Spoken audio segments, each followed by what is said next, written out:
اعوذ باللہ من الشیطان الرجیم، بسم اللہ الرحمن الرحیم۔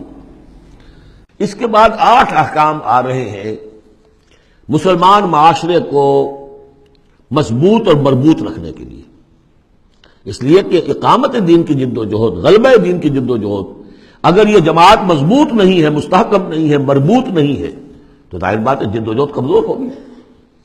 اور اس کے اندر رکھنے کہاں سے پیدا ہو سکتے ہیں؟ 2 بڑے حکم اور 6 چھوٹے حکم۔ ویسے وہ چھوٹے کس وجہ سے کہہ رہا ہوں وہ بھی میں آپ سے عرض کر دوں گا، اس لیے کہ وہ ایک آیت میں 3 جمع کیے، اور یہاں پہلے جو 2 بڑے حکم آ رہے ہیں ان کے لیے مستقل آیات نازل ہوئی۔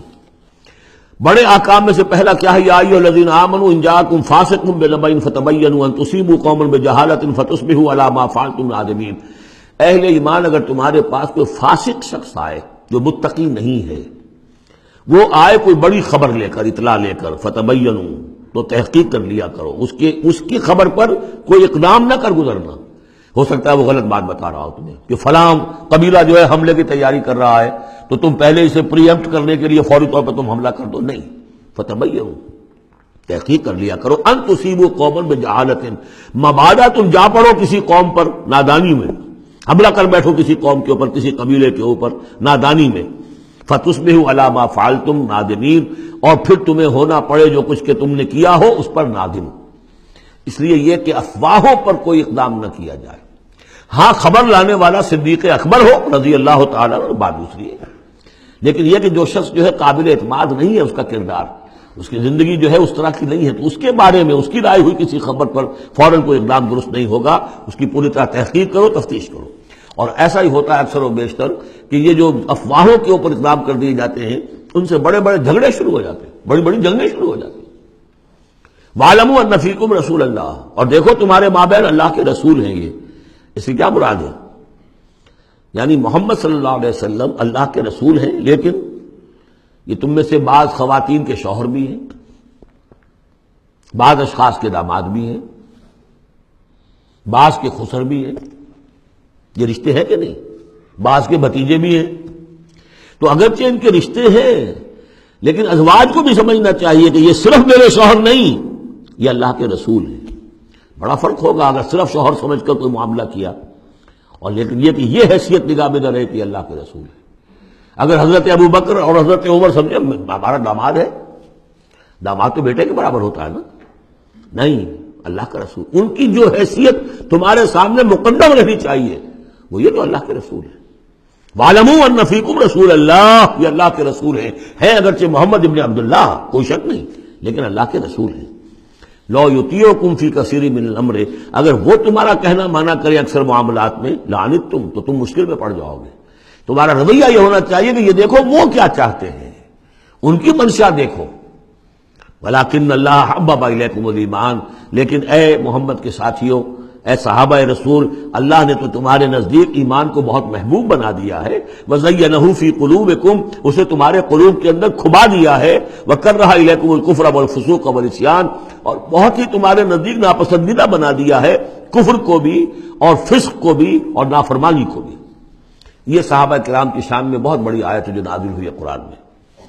وَلَٰكِنَّ اللَّهَ حَبَّبَ إِلَيْكُمُ الْإِيمَانَ وَزَيَّنَهُ فِي قُلُوبِكُمْ وَكَرَّهَ إِلَيْكُمُ الْكُفْرَ وَالْفُسُوقَ وَالْعِصْيَانَ أُولَٰئِكَ هُمُ الرَّاشِدُونَ، یقیناً یہی لوگ ہیں جو صحیح راستے پر ہیں اور جو سعادت مند ہیں اور جو آخری کامیابی کو حاصل کریں گے۔ فضلا من اللہ ونعما، اور یہ فضل ہے اللہ کی طرف سے، انعام ہے اس کا، احسان ہے۔ واللہ علیم الحکیم، اللہ سب کچھ سننے والا، اللہ ہر چیز کا علم رکھنے والا اور کمال حکمت والا ہے۔ اب دوسرا حکم آ رہا ہے، وَإِن طَائِفَتَانِ مِنَ الْمُؤْمِنِينَ اقْتَتَلُوا، آخر اہل ایمان بھی انسان ہیں، جھگڑا ہو سکتا ہے، اختلاف ہوگا، اختلاف سخت ہو جائے جھگڑا ہو جائے گا، جھگڑا سخت ہو جائے قتال بھی ہو جائے گا۔ آخر حضرت علی اور حضرت عائشہ کے مابین جنگ ہوئی کہ نہیں؟ حضرت علی اور امیر معاویہ کے درمیان جنگ ہوئی کہ نہیں؟ یہ کون ہے؟ کس کو اب کہہ دیں گے کافر؟ معاذ اللہ ثم معاذ اللہ۔ تو فرمایا وَإِن طَائِفَتَانِ مِنَ الْمُؤْمِنِينَ اقْتَتَلُوا، اگر اہل ایمان میں سے 2 گروہ لڑ پڑے، فَأَصْلِحُوا بَيْنَهُمَا، تو اب عام معاشرے کو یہ سمجھنا چاہیے، سب لوگوں کو، کہ وہ یہ نہ سمجھے کہ ہم سے کیا ہے، آپس میں نبٹ لیں، نہیں، ان کے درمیان صلح کراؤ، تمہارا فرض ہے، یہ اجتماعی فریضہ ہے، صلح کراؤ۔ فَأَصْلِحُوا بَيْنَهُمَا، انڈیفرنس ہمیں کیا تعلق؟ غلط، اس لیے کہ یہ جو رکھنا پڑ رہا ہے یہ اسلامی معاشرے کا رکھنا مسلمانوں کی مجموعی قوت کو کمزور کرنے کا سبب بنے گا، اور مسلمانوں کی قوت کمزور ہوتی ہے تو اللہ کے دین کے غلبے کی جدوجہد کمزور پڑ رہی ہے۔ لہذا فرض سمجھو اصلحوا بینہما، ان کے درمیان صلح کراؤ۔ فإن بغت احداہما علی الاخری، پھر اگر ان میں سے ایک دوسرے پر زیادتی کرے، صلح کی پابندی نہیں کر رہا، صلح کرا دی گئی پھر بھی وہ زیادتی کر رہا، فقاتلوا التی تبغی، اب جنگ کرو اس سے جو زیادتی کرنے والا ہے۔ اب یہ دو فریقوں کے درمیان نہیں رہا معاملہ، اب ایک فریق گویا کہ پوری مسلم جماعت کو، پورے مسلم معاشرے کو، پوری ملت اسلامی کو جو کہ وہ للکار رہا، چیلنج کر رہا ہے، تو اب ان سے جنگ کرو حتی تفیء الی امر اللہ، یہاں تک کہ وہ لوٹ آئے اللہ کے حکم کی طرف۔ صلح کی جو بھی شرائط تھی ان کو دوبارہ قبول کر لے۔